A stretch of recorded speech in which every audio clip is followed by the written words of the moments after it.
I still remember the exact afternoon it all began. The sun was hot over Unilag campus, the kind of heat that makes your shirt stick to your back 5 minutes after stepping outside. I was 19, carrying a heavy folder of fashion sketches, trying to find my way to the arts building for orientation.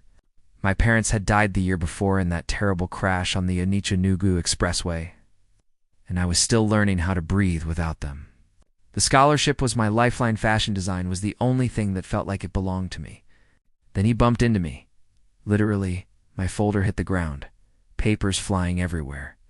I bent down, embarrassed, and there he was, tall, broad shoulders, dark skin shining under the sun, already smiling like he knew something good was about to happen.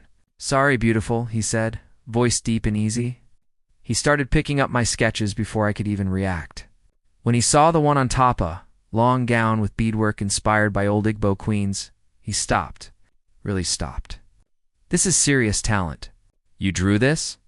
I nodded, suddenly shy. "Yeah, just practice."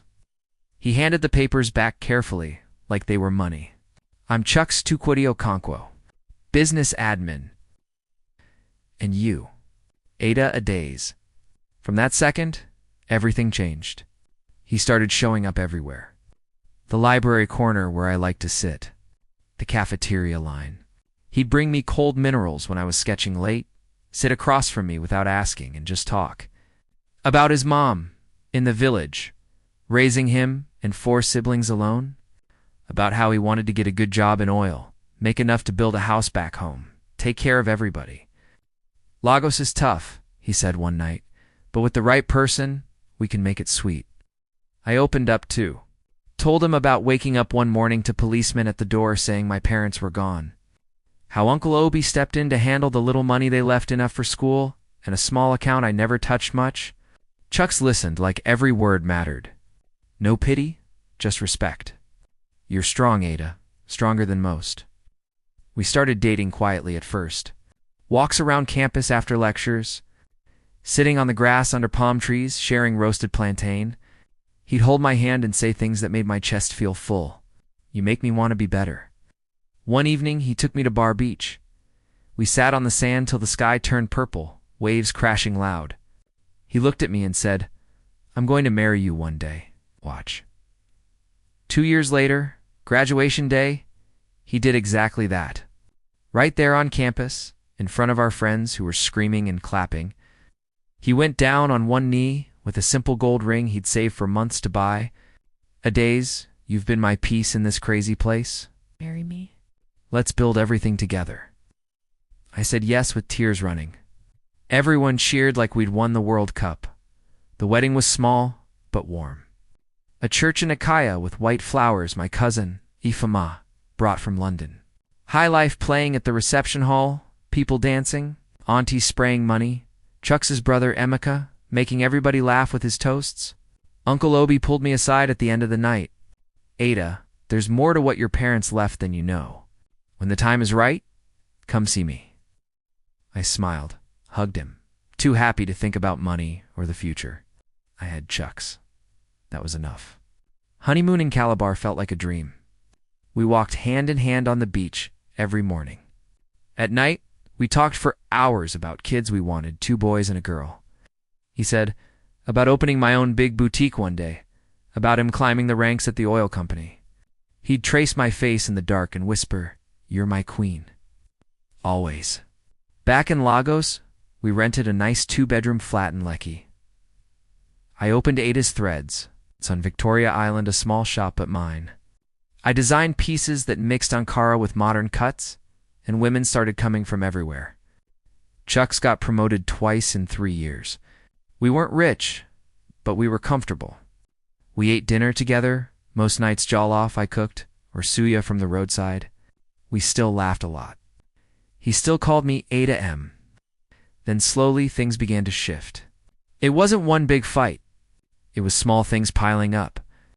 He started coming home later. "Office stress," he'd say, dropping his bag and heading straight to the shower. His phone was always face down. When I asked who was texting so much, he'd laugh it off colleagues. He'd dress sharper new shirts, expensive cologne I didn't buy. Receipts appeared in his pockets for dinners at places we never went together. I tried talking. "Chucks, are we okay?" He'd pull me close.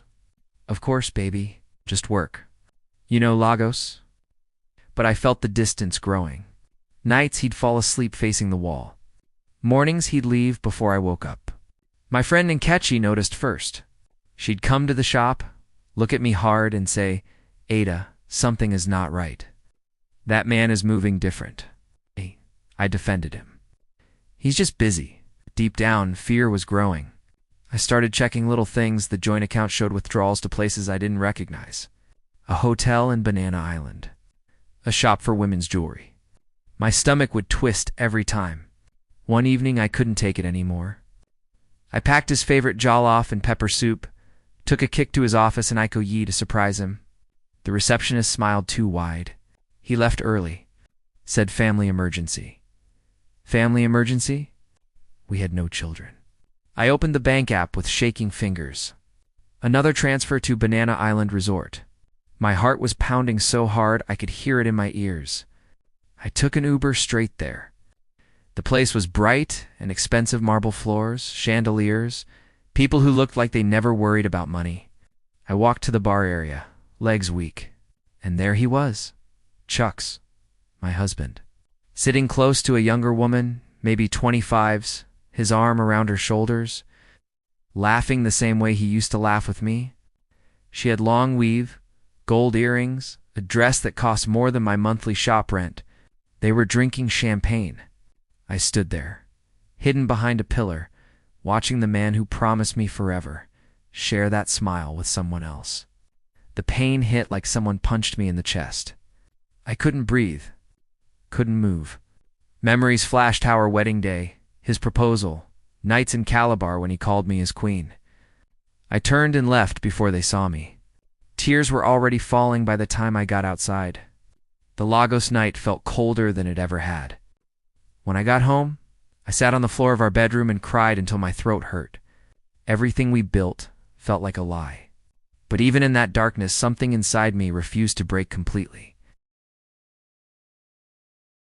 That night, after seeing Chucks with the other woman at Banana Island, I couldn't sleep. I sat on the cold tile floor of our bedroom, back against the bed knees, pulled to my chest, staring at the wedding photo on the dresser. We looked so happy, his arm around me, my head on his shoulder, both of us smiling, like nothing could ever touch us. Now, the frame felt like a lie. My eyes burned from crying, but the tears kept coming anyway, quiet and steady. The kind that hurt your throat and make your whole body ache. The next morning, Chucks came home like nothing happened. He walked in whistling, dropped his keys on the table, kissed my forehead quick. Morning, 8 a.m. Traffic was mad today already. I forced a smile, served him breakfast, eggs, bread, tea, the way he likes it. Inside, I was screaming, but my voice stayed calm. "How was work yesterday?" I asked. He shrugged. "Same old meetings. No mention of the hotel. No mention of her." He ate fast, checked his phone, left again.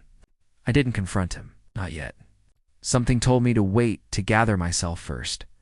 I went to the shop early, opened up, turned on the lights, but I couldn't focus. Every time a customer came in asking for a dress, I saw her. Lara, with her gold and her laugh, sitting where I used to sit beside him. Lekki came by around noon with 2 cold Fantas. She took one look at my face and locked the door. "Talk to me," she said. I told her everything, the surprise visit, the bar, the arm around her shoulders. Lekki didn't shout or curse. She just held my hand tight. "Ada, this is not small. You need proof. Real proof. Don't let him gaslight you." We started small. She called her brother Lekki, the one who works in IT. He came over that evening with his laptop. We sat in the living room while Chucks was at overtime. Lekki linked Chucks's phone to his computer somehow, something about shared cloud. Backups from years ago when we both used the same account. Messages popped up. Hundreds. To Lara baby. Photos. Plans. Can't. Wait to leave the old one and start fresh with you. Once the deal closes, money won't be a problem. Hands shook so bad I dropped the phone. Lekki hugged me. "I'm sorry, sis. There were more than messages. There were bank transfers, money leaving our joint account to hers, hotel bookings, even a rent receipt for an apartment in Surler under a fake name. Chucks wasn't just cheating. He was building a whole second life using our money, my money, to the little savings we built together. The pain wasn't just anger. It was grief. Grief for the man I thought he was. Grief for the future we planned. I remembered nights he'd come home tired, hold me, say I love you like it was the easiest thing in the world. Now every memory felt poisoned. I started having dreams, my mother appearing, looking sad, saying, "Ada, open your eyes. There is strength in you." I'd wake up sweating, heart racing. Weeks passed. I played the perfect wife. Cooked his food, laughed at his jokes, asked about his day. All while inside I was dying, piece by piece. I went to see Uncle Obi in Enugu. Took the first available bus. Sat by the window watching Lagos fade into villages and bush. Uncle Obi met me at his old house near New Haven. He was smaller than I remembered, hair fully gray, but his eyes still sharp. We sat in his parlor with tea and biscuits. I told him everything's Hux's double life, the other woman, the money. Uncle Obi listened without interrupting. When I finished, he sighed deep. "Ada, I tried to warn you years ago. Your parents didn't leave just a small account. They left shares, big shares. In an oil servicing company your father invested in quietly before the crash. The company grew. It's very big. You own 40%, quietly.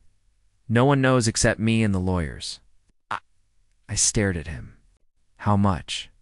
He wrote a number on paper. I looked at it and my breath stopped. Billions of naira. Enough to change everything. Enough to never need anyone again. Uncle Obi leaned forward. "I kept it hidden because you were young and I wanted you to build your own way first. But now, this man doesn't deserve one kobo of it." Cried again, not from pain this time, but from something else. Relief. Power. The seed that had been sleeping inside me started waking up. Back in Lagos, I moved careful. I opened a new bank account. Transferred what I could without alerting Chucks. Hired a quiet lawyer through. In Nkechi's connection, barrister Amaka, sharp woman who didn't waste words. She looked at the evidence, messages, receipts, transfers, and nodded. "We have 'em. Adultery. Financial misconduct. We can make sure he leaves with nothing." But I didn't want just divorce. I wanted him to feel what I felt. The emptiness. The regret. The moment when you realize the person you threw away was the best thing you ever had. I kept playing along. Chuck started talking more about our future. Said he wanted us to buy land in Lekki Phase 2. "We'll build our dream house, Ada." I smiled and nodded. Inside, I was counting days. One evening, he came home excited. "Big deal closing soon. Bonus coming. We'll celebrate." I cooked his favorite egusi soup, pounded yam cold stout. We ate, laughed. Then I said, "Casual Chucks, who is Lara?" He froze, fork halfway to his mouth. "What?" I pulled out my phone, showed him one photo Kalichi had saved him and her at the hotel bar. His face went gray. "Ada, it's not what you think, don't I?" said voice low. "Don't lie anymore. I know everything. The apartment. The money. The plans to leave me. Tried to reach for me." I stepped back. "I trusted you," I whispered. "I gave you everything. My heart, my years, and you built another life behind my back." Now tears came to his eyes. Real tears. "Ada, please. It was a mistake. I love you. I was stupid." I looked at him, the man I loved, the man who broke me, and felt nothing but calm. "You don't love me, Chucks. You loved what I gave you. The comfort, the support. But you never loved me enough to stay faithful." I walked to the bedroom, locked the door, sat on the bed and let the last tears fall. Not for him. For the woman I used to be. The one who believed love was enough. The next morning, I served him papers. Divorce? Full custody of nothing. He had no claim to my hidden wealth. Barrister Amaka had everything lined up. Chucks read them, hand shaking. "Ada, please. We can fix this." I looked him in the eye. "No, you broke it. Now live with it, he begged, cried, called family. Emeka came over, tried to talk sense into me.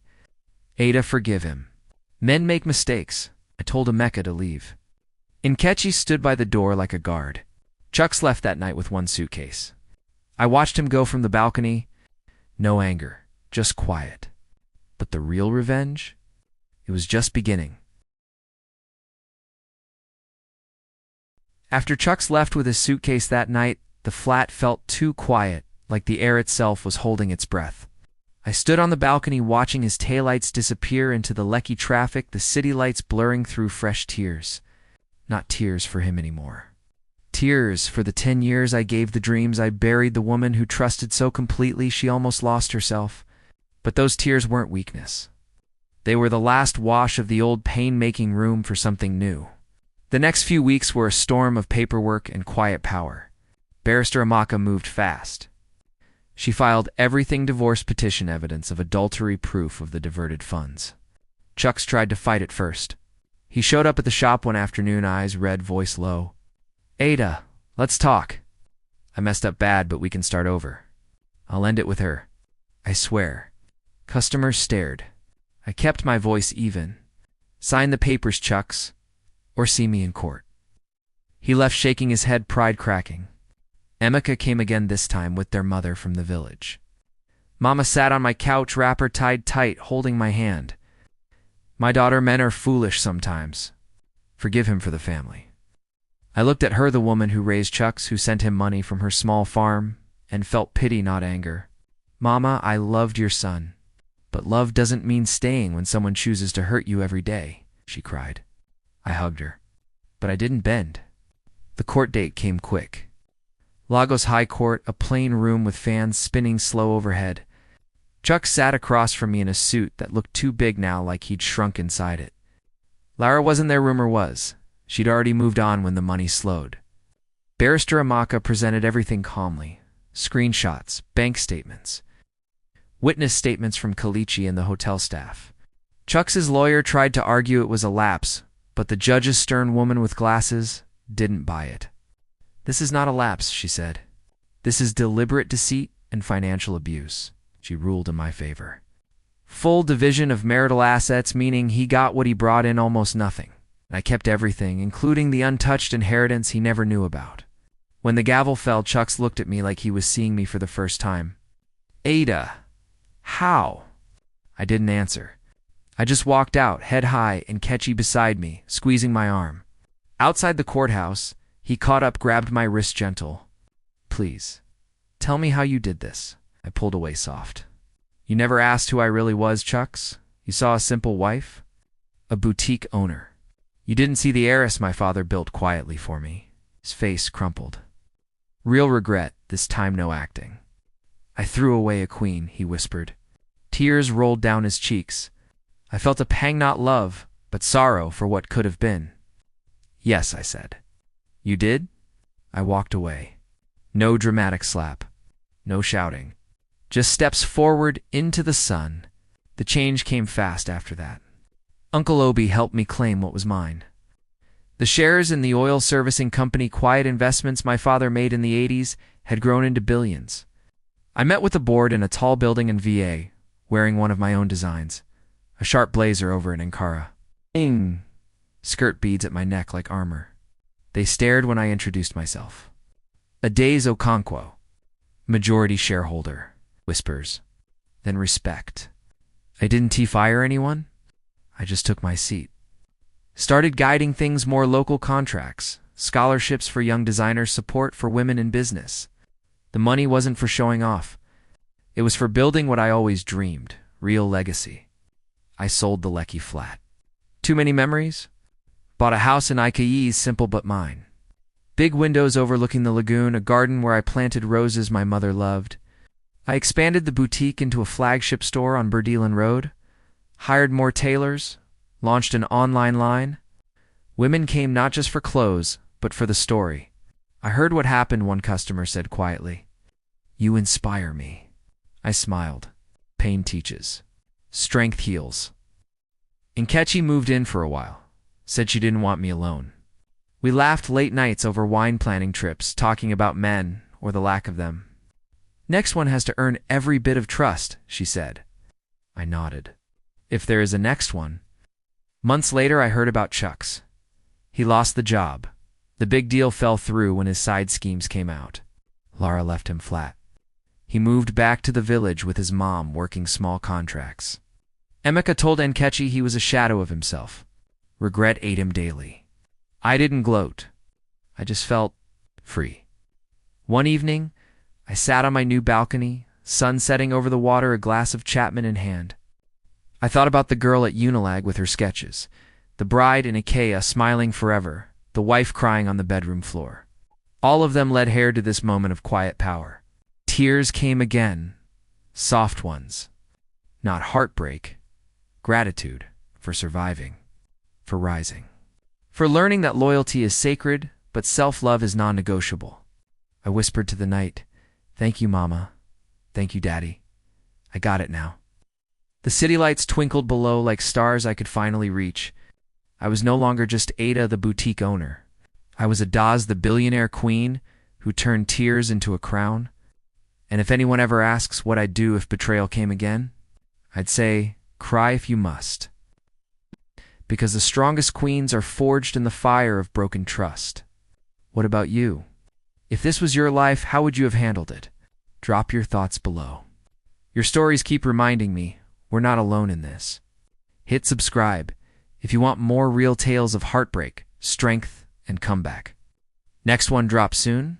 Stay strong out there.